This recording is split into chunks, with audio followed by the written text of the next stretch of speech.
कपडे घ्यायला गेल्यानंतर त्या मार्केटमध्ये दुकानाच्या बाहेर प्लास्टिकची बाई काढून राहते का नाही अशी उभी.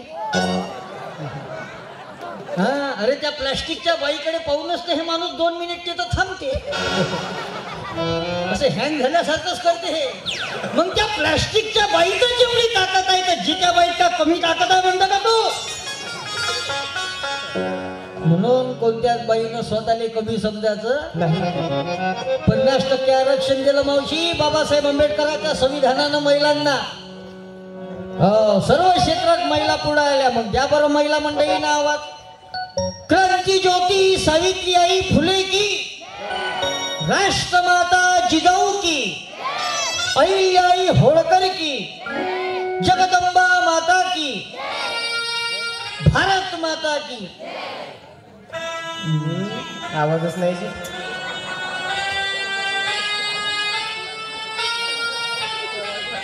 एवढं चांगलं सांगितलं बायाबद्दल. काही काही बाया जय म्हणते, काही काही निष्ठा तोंड हलवते. जय नाही म्हणत, आता पत्राडीवर 2-4 किलोचा भात ठेवा. भोकत दपते. तुम्ही महिला मंडळीच तर बोलल्या पाहिजे.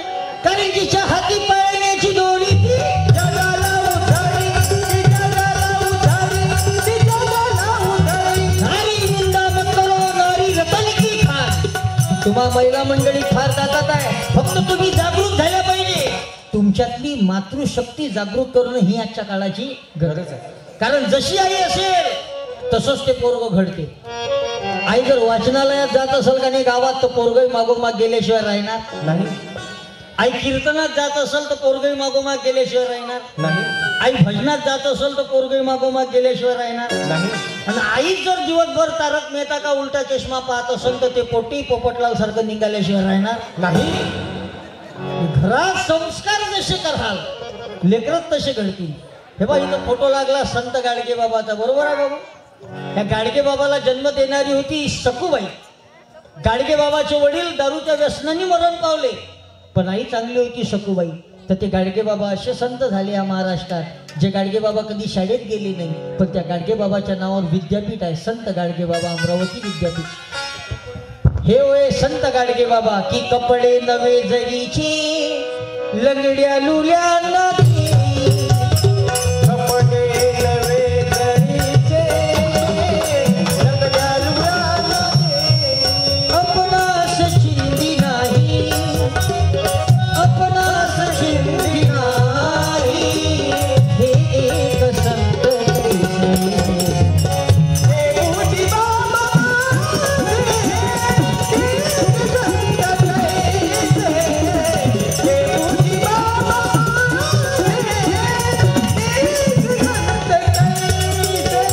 संत गाडगे बाबाला जन्म देणारी होती सखूबाई. आणि इकडे फोटो लागलाय राष्ट्र संत तुकडोजी महाराज. तुकडोजी महाराजाला जन्म देणारी होती मंजुळा माता. 4च वर्ग शिकले तुकडोजी महाराज बाबा. किती? 4च वर्ग. पण 3500 भजने लिहिले. 2000 हिंदी, 1500 मराठी, 150 पुस्तकं लिहिले. अभंग गाथा लिहिली, ग्राम गीता लिहिली. तुकडोजी महाराज म्हणजे काही साधं काम वाटते का तुम्हाला? हो, आपण खूप भाग्यवान लोक आहो का आपण त्या महाराष्ट्रात जन्म घेतला ज्या महाराष्ट्रात अनेक संत महापुरुषांनी जन्म घेतला. त्या महाराष्ट्राच्या मातीत तुम्हाला आम्हाला जन्म भेटला, हे सर्वात मोठं आपलं भाग्य आहे.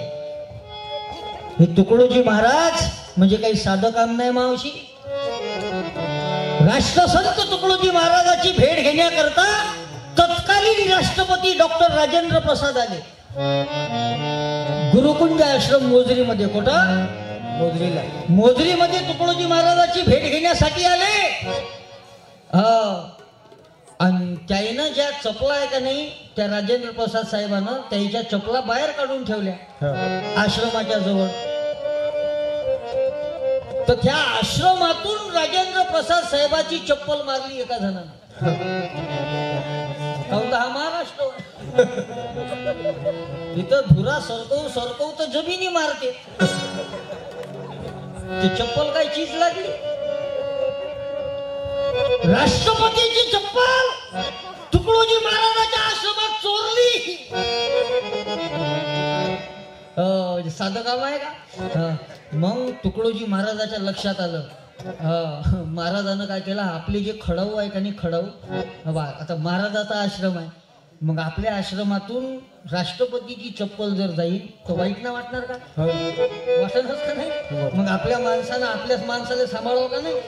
आहे का नाही? महाराजाला माहित होतं का बदमाश आपल्यातला सोय कोणतरी, पण आता झाकाचं तर आहे. म्हणून महाराजांना काय केलं, आपल्या ज्या चपला असतात ज्याला खडाऊ म्हणतात, त्या खडाऊ राष्ट्रपतीला दिल्या. गेलो राजेंद्र प्रसाद जी, आप हमारी चप्पल पहिनी आहे. आता मुद्द्याचं बोलतो, आता एवढं ऐकून गेला.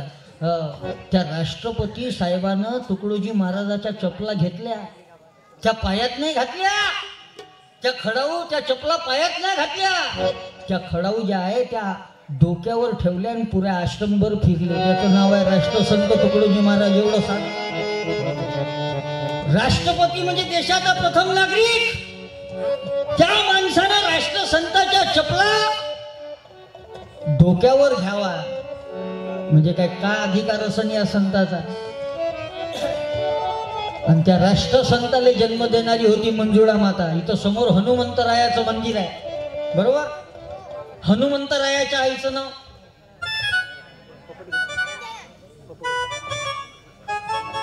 ठीक. मनातल्या मनात पोरं विचार करत असले का सारं काही आम्हाला माहित असतं तर तुले कायले बोलवलं असतं आमच्या गावात? हनुमंतरायाच्या आईचं नाव होतं अंजनी माता. एवढं तर माहिती आहे ना? बरं हे नसन माहिती, एवढं तर माहिती आहे ना, हनुमंतरायानं सेवा कोणाची केली? कोणाची? राम. कोणाची? तसं आपण आपल्या गावाची सेवा करा, हा हनुमंतराया समजून घेणं. ज्या हनुमंतरायानं छाती फाडली, छाती फाडली तर काय दिसलं बाबू छातीत हनुमंतरायाच्या? क्या बात है, काय दिसलं? वा वा. हनुमंतरायानं छाती फाडली तर हनुमंतरायाच्या छातीत राम आणि सीता दिसले. आताच्या तरुण पोट्याच्या जर छात्या जर फाडल्या नाही, त्याच्यातून गुटके न दारू निघन आणि भाऊ. कारण ते हनुमंतराया त्या पद्धतीचे होते की श्रीराम जानकी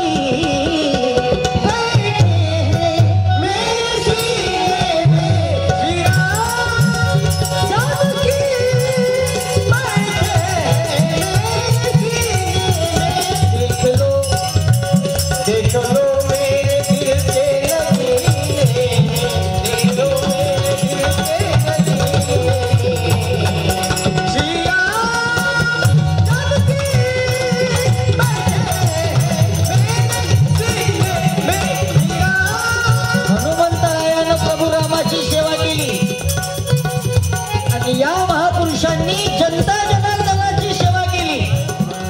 इथं फोटो लागलाय. 3ऱ्या नंबरवर महात्मा ज्योतिराव फुलेंचा. तुकडोजी महाराजाच्या ग्रामगीतेमध्ये 3रा अध्याय आहे, आचार प्राबल्य. आणि त्याच्यात महात्मा ज्योतिराव फुलेंवर अध्याय आहे. आणि त्याच्यात आहे ज्योतिबा सावित्री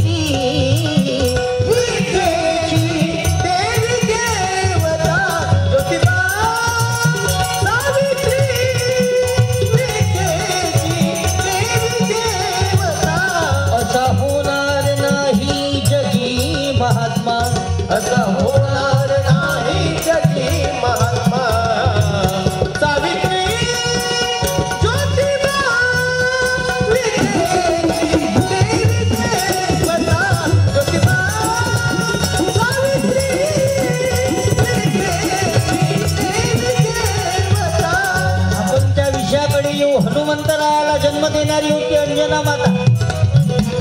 विश्वरत्न डॉक्टर बाबासाहेब आंबेडकरांना जन्म देणारी होती भीमाई. काही बाया म्हणत असं ह्या दिवाळीचा कार्यक्रम आहे ना, हा बाबासाहेबाचं नाव कोण घेते राव? एक तर भगवी टोपी घालून आहे, बाबासाहेबाचंही नाव घेते आणि आडनाव सूर्यवंशीच दिसते.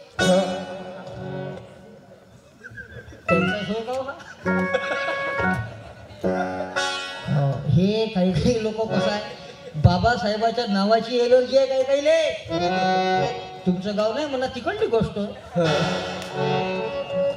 मग बाबासाहेब का समजून घेणं महत्वाचं आहे. 2च मिनिटात बाबासाहेब सांगतो.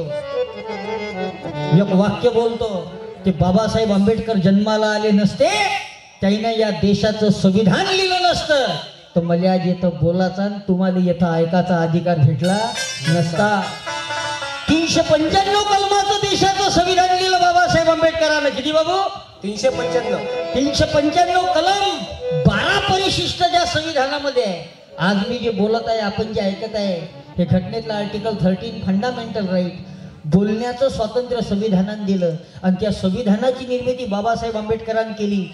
जे संविधान बनवण्यासाठी 2 वर्ष 11 महिने 18 दिवसाचा संघर्ष करावा लागला. आणि त्या संविधानाची गरज आहे आज देशाले.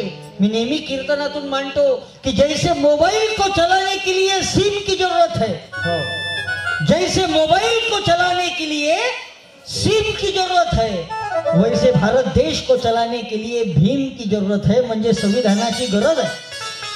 आणि त्या बाबासाहेबांच्या आईचं नाव होतं भीमाई आणि शिवाजी महाराजाच्या आईचं नाव बोला. पुस्तक देतो गाडगे बाबाच्या कीर्तनाचं. बोला. शिवाजी महाराजाच्या आईचं नाव हा हे ना. मग बरोबर उत्तर घे बाबू. अशी कोणती योजना गावात आली तर दाबूनच घ्या.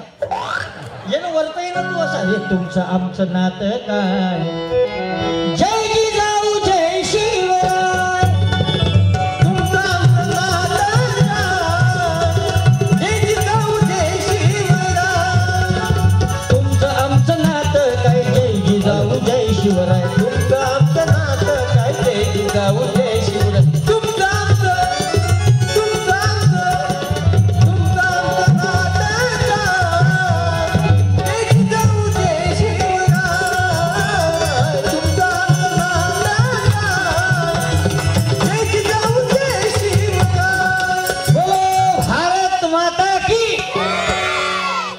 तुझं नाव काय बाबू? समोर ये, घाबरू नको. लहरों से डरकर नौका पार नहीं होती और कोशिश करने वालों की कभी हार नहीं. घाबरायचं नाही, बिंदास बोल. कारण तुझ्या गावात मी आलो का माझ्या गावात तू आला? माझ्या गावात तुम्ही आला. मग घाबरलो कोण पाहिजे, तू का मी?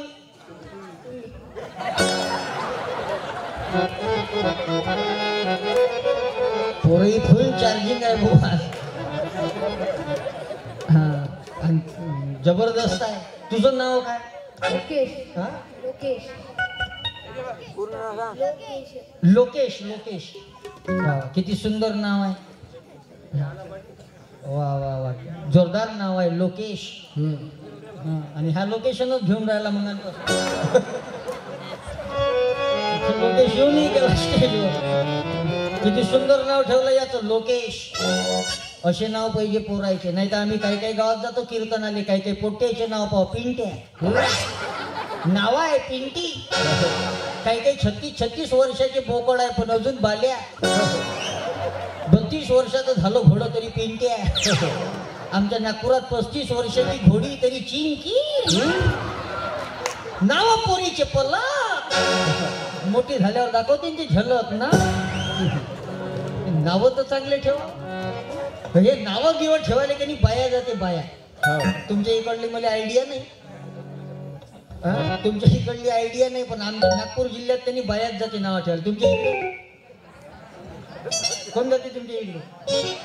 हा, बाया जाते बाया नाव ठेवासाठी बारशाच्या दिवशी. बरं जाते तर जाते घरून वाटीभर गहू घेऊन जाते. काय का नाही, म्हणून तर असे सोंडे जन्माले येते.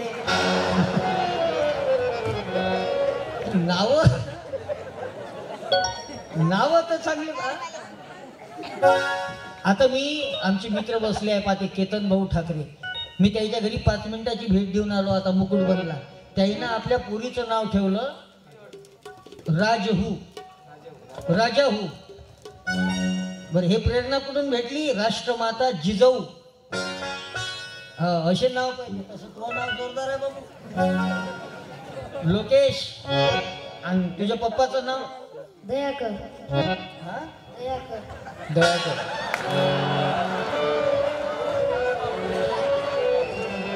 गावं सुपर भेटलं की आपल्याला. म्हणजे शरण में आई है हम तुम्हारी, दया करो हे दयालु भगवान. शरण में आए है हम तुम्हारी, दया करो हे दयालु भगवान.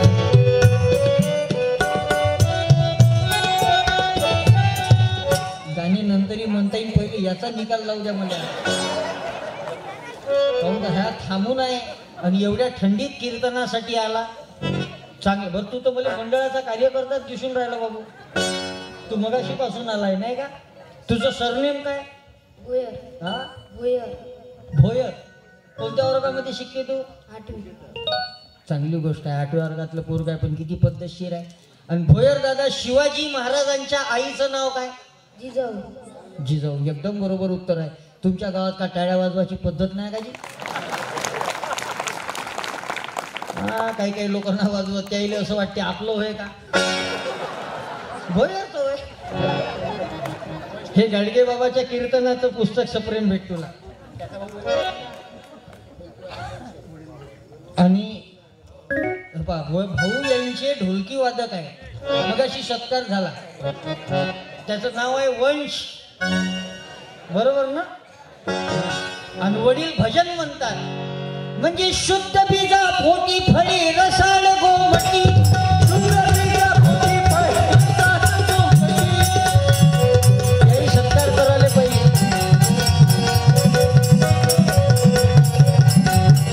तुझे आई वडील आले का बेटा कीर्तनात आज? हा, वा. तुझ्या आई वडिलांना धन्यवाद देतो. आणि असे लेकरं पाहिजे. जास्त क्वांटिटी जन्मास आणून फायदा नाही, अशी क्वालिटी पाहिजे.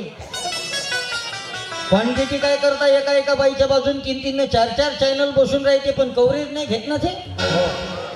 नो सर्व्हिसच दाखवते. बरे ग्रामीण भागात खूपच आहे बापा. कमाल आहे बाई ती, कमाल आहे बाई. 2 घेतले कडीन 4 पायी पायी. घरी किती ठेवले त्याचा नेमच नाही. हे जास्त क्वांटिटी वाढवण्यापेक्षा क्वालिटी लेकर घडले पाहिजे. एकच घडवा, पण छत्रपती शिवाजी राजासारखा. एकच घडवा, डॉक्टर APJ अब्दुल कलाम साहेबासारखा. आणि ते घडवण्याची जबाबदारी महिलांवर आहे. कारण जशी आई असेल तसं पोरग घडते. जसं शिवाजी महाराजाला जन्म देणारी जिजाऊ होती, तर कशी होती जिजामाता? मी 2011 मध्ये झी मराठी चॅनलवर गेलो होतो सर. तो कार्यक्रम आता युट्यूबवर आहे आमचा, झी मराठी चॅनलचा. मी त्या झी मराठी चॅनलवर एक विषय मांडला होता का जिजामातेच्या पोटात 7 महिन्याचा गर्भ असताना जिजामातेने एका बाईने विचारलं, म्हणे मासाहेब जिजाऊ, तुमच्या पोटात 7 महिन्याचा गर्भ आहे, तेव्हा तुम्हाला कसं वाटते? तर जिजामाता म्हणाली, मला म्हणे घोड्यावर बसून तलवार चालूशा वाटते म्हणे. ती होती शिवाजी महाराजांची आई. का जिजामातेच्या पोटात 7 महिन्याचा गर्भ असून सुद्धा जिजामाता म्हणते की मला घोड्यावर बसून तलवार चालूशा वाटते. तेच मी नागपूरच्या नंदनवनच्या एका बाईने विचारलं, तिच्याही पोटात 6-7 महिन्याचा गर्भ होता. त्या बाईले म्हणलं, बाई तुले कसं वाटते हो? म्हणलं तर ते बाई म्हणे मला माती खाऊशा वाटते म्हणे. म्हणून आपले पोटे भीतीचा चुना काढू काढू तंबाखू खाते. मस्त सिगरेट, बिड्या. बापा बापा. तसं या बाबतीत तुमचं हे दुर्बा गाव आदर्श गाव आहे. या गावासारखं गाव नाही पुढे यवतमाळ जिल्ह्यात. एवढं सुंदर गाव आहे. काहून हे गाव धार्मिक गाव आहे, वैचारिकही गाव आहे. अभ्यास करणारी मुलं या गावात आहे. एकमेकाला सहकार्य करणारे लोक या गावात आहे. ज्या गावात शारदा उत्सव होते, गणपती रायाचाही उत्सव होते, एवढंच नाही तर काल्याचाही कार्यक्रम होतो. एवढं गाव धार्मिक आहे. एकमेकाला सहकार्य करणारे लोक आहे. व्यसनमुक्त गाव आहे. हो बापा, व्यसनमुक्त. दारूबंदी आहे गावात. हो 100%. दारूबंदी म्हणजे दारूच्या थेंबाली हात ना लावत या गावचे लोक. हो ना. काही काही बाया म्हणत असतील, तुले का मालूम हाय?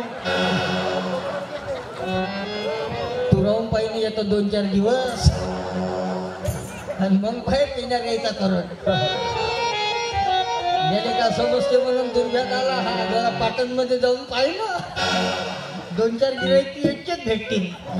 काहून तर पेण्याराईचा त्रास बाहेरच जास्त आहे.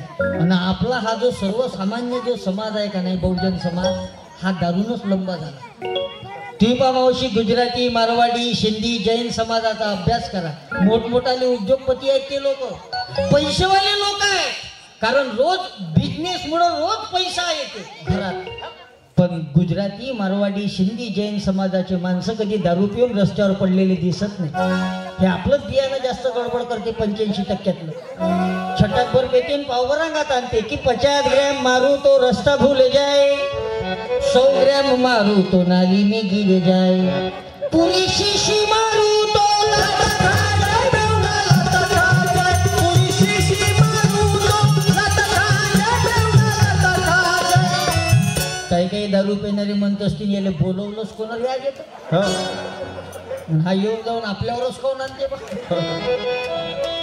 तसं तर मी आता कीर्तनातून दारू विषयावर बोलणंच बंद केलं. त्याचे कारण आहे, काहून तर पेणाऱ्याला किती सांगा मावशी ते ऐकत नाही. दारू पेल्यावर इलेक्ट्रिकच्या खंब्याला म्हणते क्यू बे तू बीच में क्यू आहे. का पेणाऱ्याची डेअरिंग आहे की का? हे पेणारे पेताळ कधी का करतील गॅरंटी नाही यायची. जसं आमच्या नागपूर जिल्ह्यात जिल्हा परिषदनं पंचायत समितीच्या पोटनिवडणुका झाल्या आता. त्या इलेक्शनच्या आदल्या दिवशी 3 बेवड्यानं अर्जंट मीटिंग ठेवली. तातडीची बैठक. तिघही बेवडे दारू प्यायला बसले. तिघांनी मस्त दारू पेली. 3 जण मार बडबड करे. पहिला दारू पेणारा बेवडा म्हणे, मला जर गावचा सरपंच जर केला म्हणे तर मी म्हणे पुरा गाव बदलून टाकीन म्हणे. आता त्याच्या पोटात दारू होती, पेल्यावर माणूस का बोलून काही गॅरंटी आहे का बाबा? नाही. ते पहिलं दारू पेणारं बेवडा म्हणे, मला जर गावचा सरपंच जर केला तर मी पुरं गाव बदलून टाकीन. दुसरा बेवडा त्याच्याही पेक्षा कलाकार होता. त्यांनी 2-3 ग्लास दारू ढोकसली. तो त्या पहिल्याला म्हणे तू फक्त सरपंचावरच थांबला म्हणे. अरे म्हणे मला जर महाराष्ट्राचा मुख्यमंत्री जर केला म्हणे तर मी म्हणे पुरा महाराष्ट्र बदलवून टाकीन म्हणे. अच्छा. आता यांनी तसं म्हटलं. त्याच्यात पुन्हा तिसरा बसला होता घरमालक. त्यांनी ताव चढला. त्यांनी 3-4 ग्लास दारू ढोकसली. तर या दोघायले म्हणे कागा म्हणे मगांपासून आपण देशी पिऊन राहिलो म्हणे, तर काही देशाचा तर विचार करा म्हणे तुम्ही. मला जर देशाचा प्रधानमंत्री जर केला म्हणे तर जसं त्यानं एका रात्रीत नोटा बदलवल्या होत्या म्हणे तसं मी म्हणे पुरा भारत देश बदलवून टाकीन म्हणे. आता यांनी तसं म्हटलं देश बदलवून टाकीन ना, तेवढ्या वेळात त्याची बायको भजेनं पाणी घेऊन आली. त्याची बायको त्याला म्हणे पंचट्या तू देश नंतर बदलवतो म्हणे, जो सकाळपासून लुंगी समजून मा पोरकर घातलाय म्हणे तो तो बदलो म्हणे बा पहिले. एवढा धिंगाणा या पेताळायचा आहे. आणि म्हणून राष्ट्रसंत तुकडोजी महाराजांना दारूबंदी भजनावली नावाचं पुस्तक लिहिलं. आणि त्याच्यात मोठं जोरदार भजन लिहिलं की तूने जीवन गवा दिया क्या किया रे, जिसे पाला था उसको तो खो दिया रे, जिसे पाला था उसको तो खो दिया, क्या किया क्या किया